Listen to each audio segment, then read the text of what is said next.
They say not all victims of Sandpest die. They say there was a will behind the outbreak. They say it came from Earth. It's not just a disease.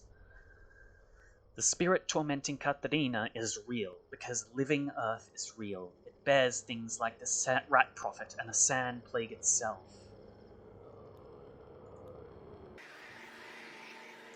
After a 7 days' march through woodland, the traveller directed toward Baucis cannot see the city, and yet he has arrived.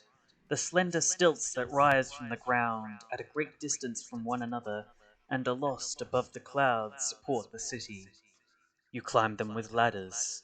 On the ground, the inhabitants rarely show themselves. Having already everything they need up there, they prefer not to come down. Nothing of the city touches the earth except those long flamingo legs on which it rests and, when the days are sunny, a pierced angular shadow that falls on the foliage. There are 3 hypotheses about the inhabitants of Baucis. That they hate the earth, that they respect it so much they avoid all contact, that they love it as it was before they existed, and with spyglasses and telescopes aimed downward they never tire of examining it, leaf by leaf, stone by stone, ant by ant, contemplating with fascination their own absence.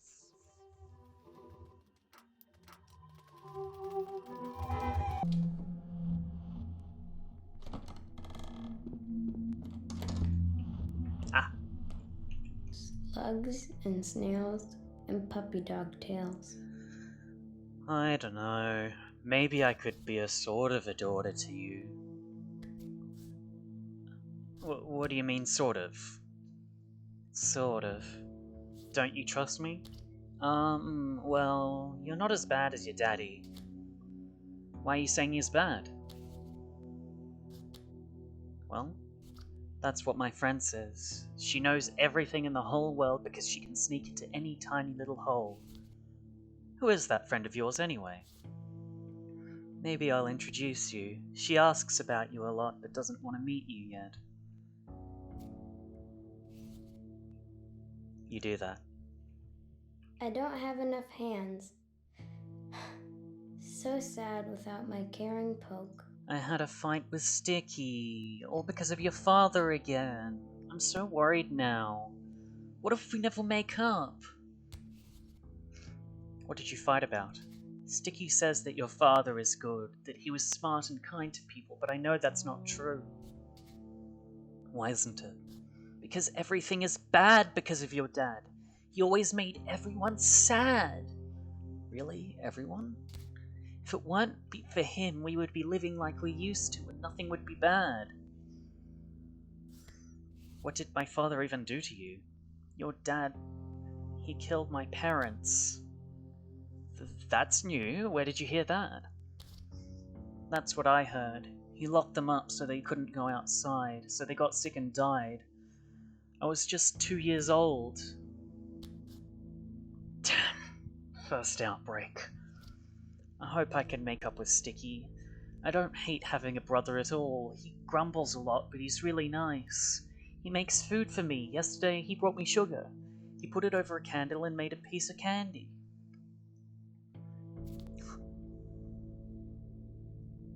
Where did that rascal find it? Your stuffing is coming out. My friend wants to know, why do you keep asking everyone about her? Do you want to make friends with her too? I'm not asking around. My friend wants you to know you shouldn't touch those who live in the ground, and don't hurt the earth either.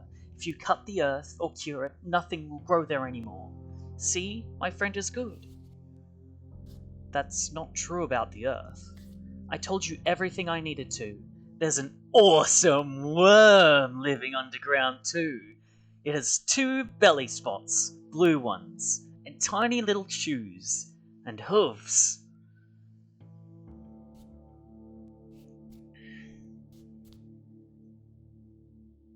A lot of interesting creatures live underground. Shoes or hooves, it can have one, not both. Make up your mind. A profitable discussion. Nothing to say? Ah.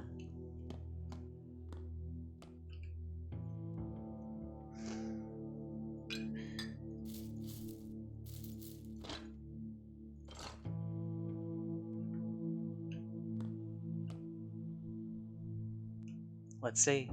You've got...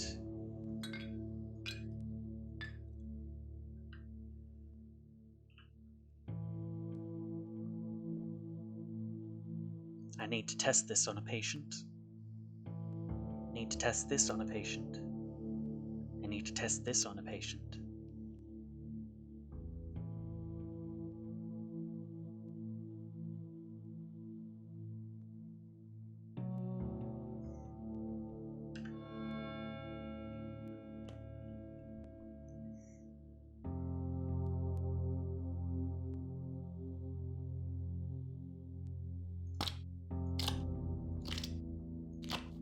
Got a heart and a brain.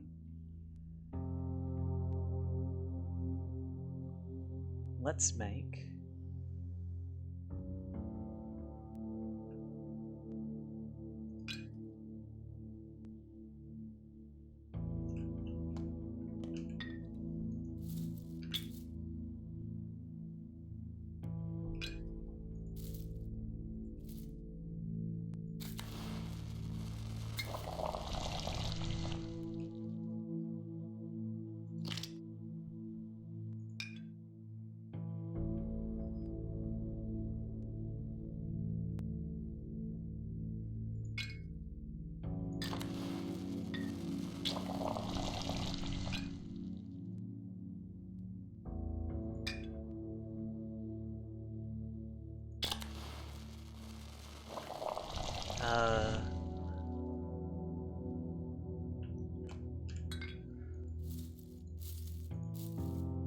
I need a brown twire, and I have... yeah, it's brown and black.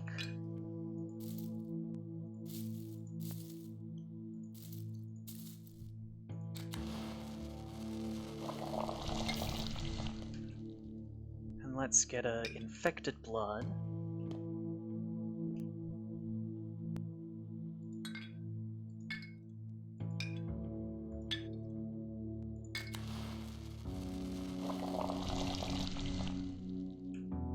Oh, hey. And what do you do now, I wonder? Seek a salve that will slay me? Oh, you dear warm being. Are you sure you want to challenge me, earthly man? So you are a living thing after all. Indeed, I am life itself. Never would have guessed that. And what is the next step in this plot you weave? I would like to know. Well, I'm not telling you. You jest, surely. You're like a band making stew from sodden bones. What's that red stuff? Guts from menfolk? Bah! Man guts won't do, Burak. Oh no, your bodies are weak. Try your foolish potion on someone and you will see that it is worthless.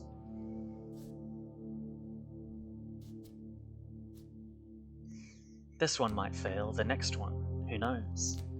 You mean to test everything you can find? What wisdom! You should be done in 40 years if you reach to live such an age. I might cut short your woe, for I am not without kindness.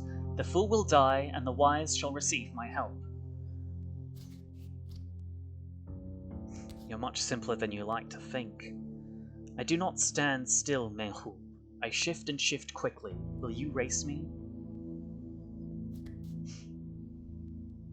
There must be something that affects all your strains.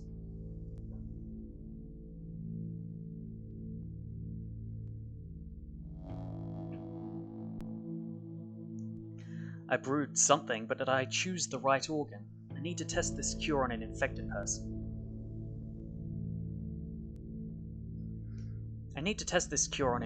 person. Sometimes infected people just lie on the ground in infected districts, but someone I know by name can serve as a test subject too.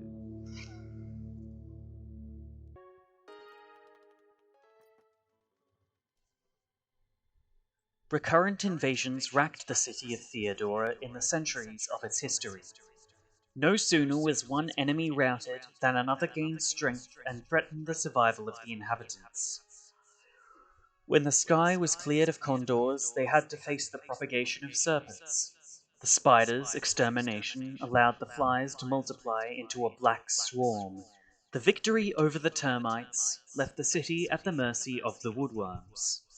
One by one, the species incompatible to the city had to succumb and were extinguished. By dint of ripping away scales and carapaces, tearing off elytra and feathers, the people gave Theodora the exclusive image of human city that still distinguishes it.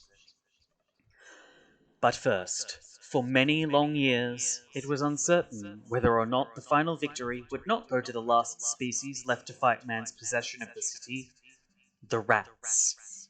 From each generation of rodents that the people managed to exterminate, the few survivors gave birth to a tougher progeny, invulnerable to traps and resistant to all poison.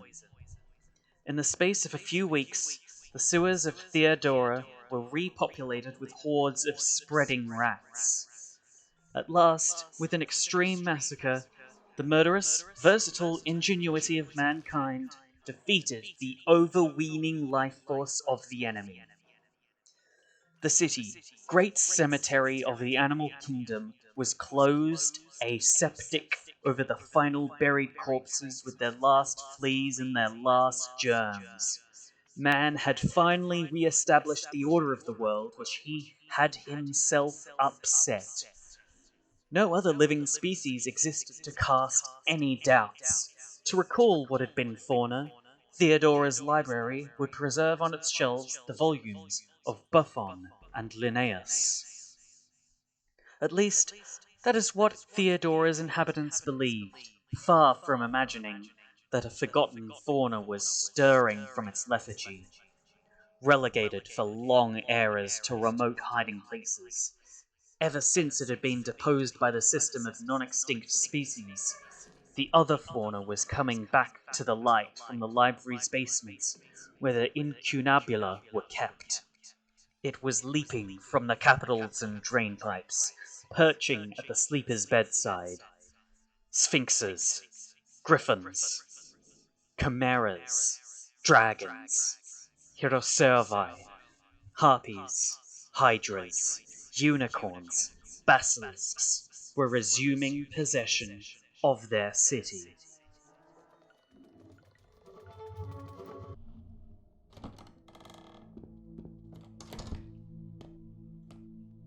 Your fingers are in every pot, and your feet always running around.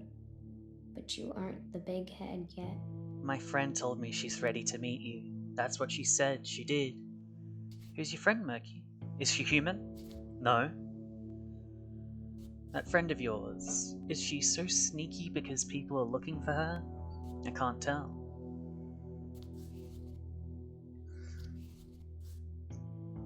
You and I might have a friend in common, actually. Does yours have burning eyes and wear a long-nosed mask? No? Do you have a friend like that? Not yet. My friend said that if you come to the Crow Stone at night, she'll show herself.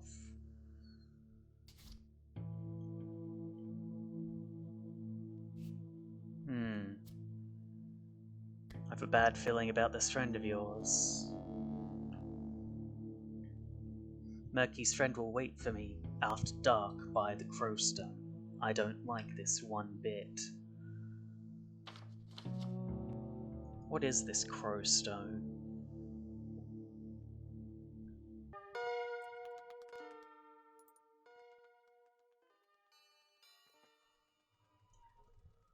If you choose to believe me, good. Now I will tell how Octavian, the spiderweb city, is made. There is a precipice between two steep mountains. The city is over the void, bound to the two crests with ropes and chains and catwalks. You walk on the little wooden ties, careful not to set your foot in the open spaces, or you cling to the hempen strands. Below there is nothing for hundreds and hundreds of feet. A few clouds glide past. Farther down you can glimpse the chasm's bed. This is the foundation of the city. A net which serves as passage and as support. All the rest, instead of rising up, is hung below. Rope ladders, hummocks, houses made like sacks, clothes hangers, terraces like gondolas, skins of water, gas jets, spits, baskets on strings, dumbwaiters, showers, trapezes and rings for children's games, cable cars, chandeliers, pots with trailing plants. Suspended over the abyss, the life of Octavia's inhabitants is less uncertain than in other cities. They know the net will last only so long. I pity you, human. You're so good, but there's so little of you left.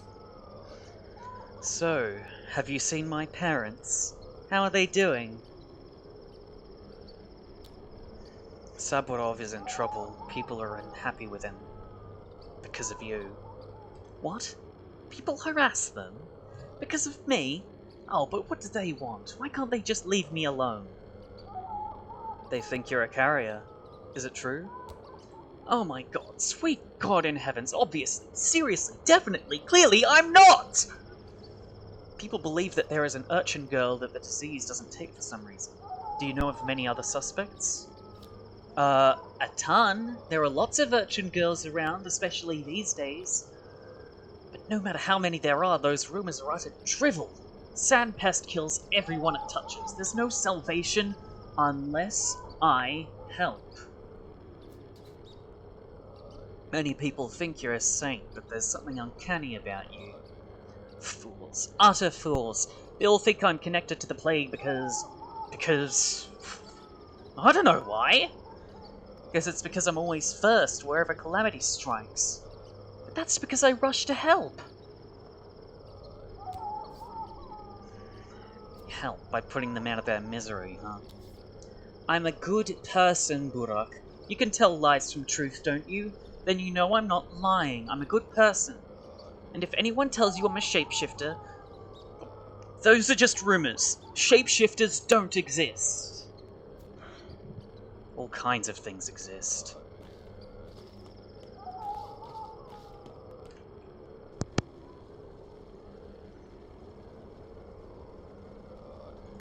Blood.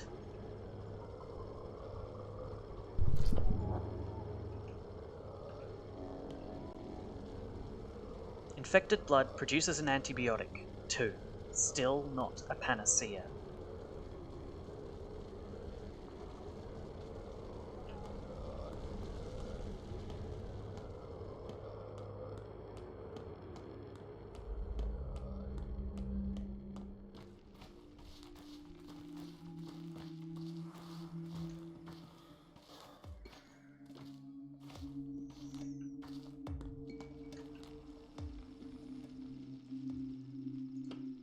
Awesome.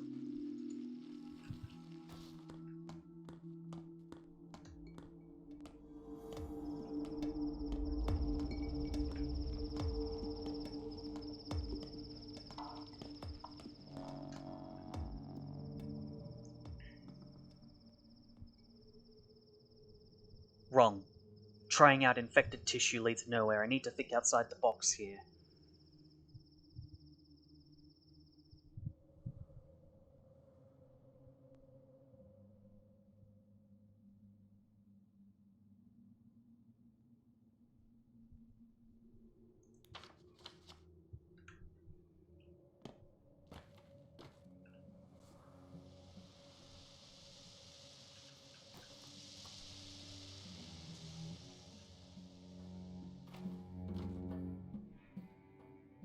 Kids are trading drugs.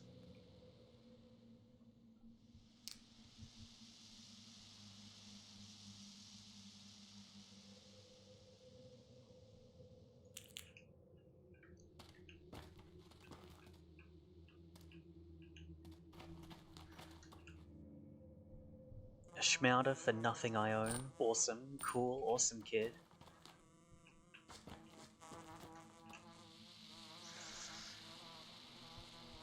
Let's see.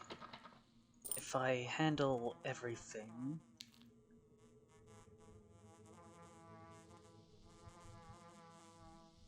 I can get a morphine and a fish, or a neomycium plus. I'll get the plus, I'm sure it'll...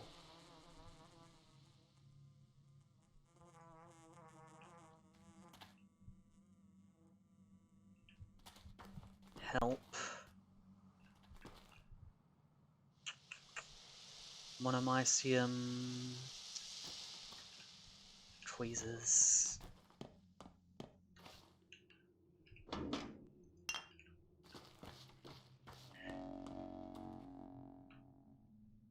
The panacea requires a non-existent component.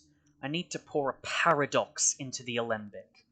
But I refuse to give in. Sooner or later I'll find the answer, or it will find me. It feels like the cure for this pest can only be made from a minotaur. A chimera, half human, half bull. Where would I find such a creature?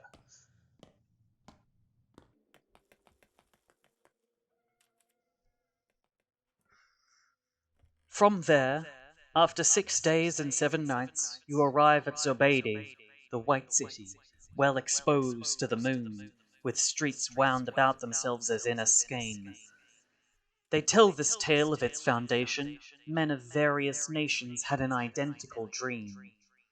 They saw a woman running at night through an unknown city. She was seen from behind with long hair, and she was naked. They dreamed of pursuing her. As they twisted and turned, each of them lost her. After the dream, they set out in search of that city. They never found it. But they found one another. They decided to build a city like the one in the dream. In laying out the streets, each followed the course of his pursuit. At the spot where they had lost the fugitive's trail, they arranged spaces and walls differently from the dream, so she would be unable to escape again.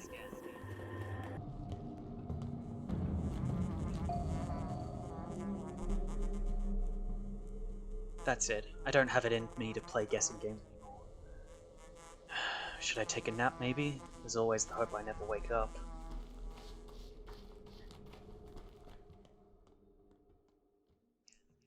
This was the city of Zobeide, where they settled, waiting for that scene to be repeated one night. None of them, asleep or awake, ever saw the woman again. The city's streets were streets where they went to work every day, with no link any more to the dreamed chase, which, for that matter, had long been forgotten. New men arrived from other lands, having had a dream like theirs, and in the city of Zobeide, they recognized something of the streets of the dream, and they changed the positions of arcades and stairways to resemble more closely the path of the pursued woman, and so, at the spot where she had vanished, there would remain no avenue of escape. The first to arrive could not understand what drew these people to Zobeide. This ugly city. This trap.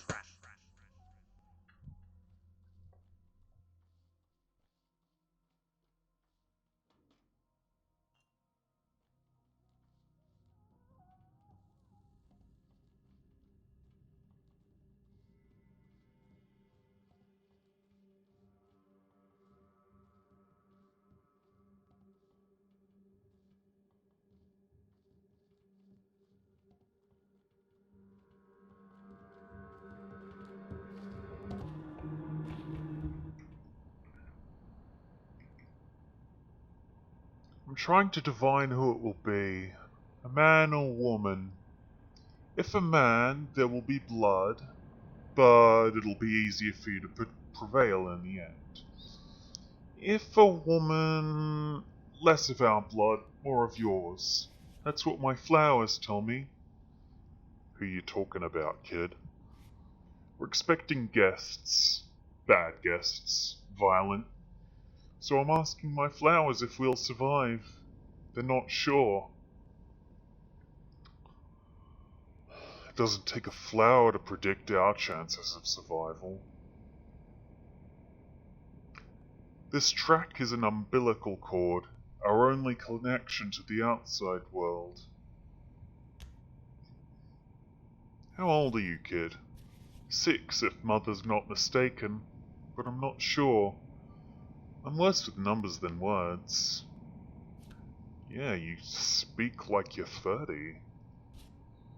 This umbilical cord needs to be cut, quickly.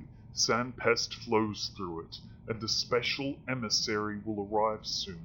A State Inquisitor. Heard of those? Thought they were disbanded 2 years ago. No. This emissary will signal our doom. As we sentence the outside world, so will the Inquisitors sentence us. But they're faster. Get it? The umbilical cord needs to be cut. Perhaps you can do it? You're a surgeon after all. You mean like blow it up? Sure, as an example. I'm not an expert, I'm only 6 after all. Just destroy the rails, or we're all dead. State emissaries have no sense of humor. Maybe a scalpel will do? Just cut, and be done with it. What, the rails? I just blunt the blade.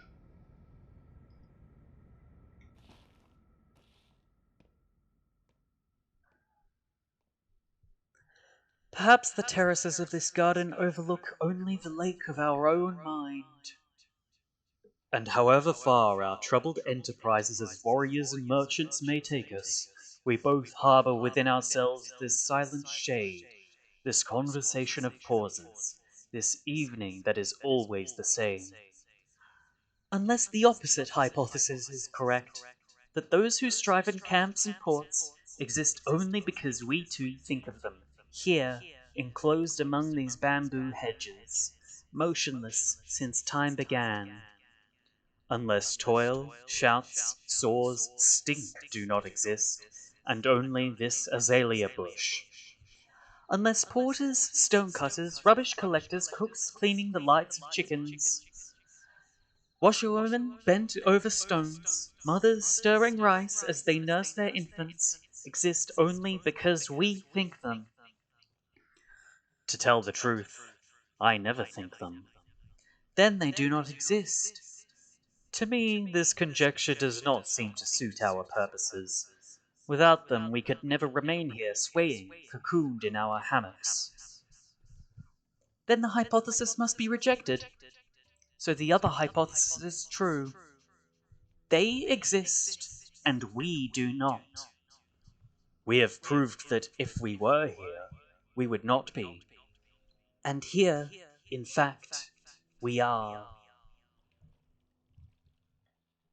Invisible Cities by Italo Calvino.